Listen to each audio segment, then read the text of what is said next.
بچوں کو پیٹ کے امراض سے بچانے کے لیے پیمرا اور سندھ حکومت نے مشترکہ طور پر ڈی ورمنگ مہم چلانے کا اعلان کر دیا ہے۔ تفصیلات دیکھیے اس وقت کفیل احمد کی رپورٹ میں۔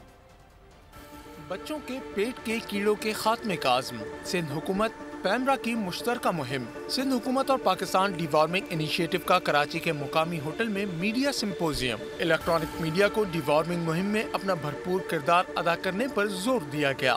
وزیر صحت سندھ ڈاکٹر عزرا پیچوہو نے کہا کہ سندھ کے 47 اضلاع میں 17 ملین بچے اس بیماری کا شکار ہیں۔ ہم بچوں کو پیٹ کے کیڑوں کے خاتمے کی گولیاں کھلائیں گے۔ 5 سے لے کے 14 سال کے بچے اور بچیوں کو ڈی وارمنگ جو ہے دوا لانے جا رہے ہیں، اور اس کے علاوہ 15 سے لے کے 18 سال کی بچیوں کو کراچی کے ڈسٹرکٹس میں یہ ڈی وارمنگ کی کیمپین چلے گی، اسکولوں، مدرسوں اور گھروں میں۔ اس میں ہم تقریباً 60 لاکھ بچوں اور بچیوں کو ہم یہ ڈی وارمنگ کی دوا دلائیں گے، اور اس وجہ سے ان کی صحت بہتر ہو جائے گی۔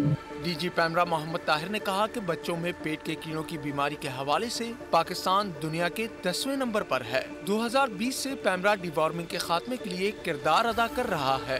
سمپوزیم میں ماہرین صحت، شعبہ تعلیم سے تعلق رکھنے والے افراد، کیبل آپریٹرز اور دیگر شعبہ زندگی سے وابستہ افراد نے بھی ڈی وارمنگ سے متعلق بحث میں حصہ لیا۔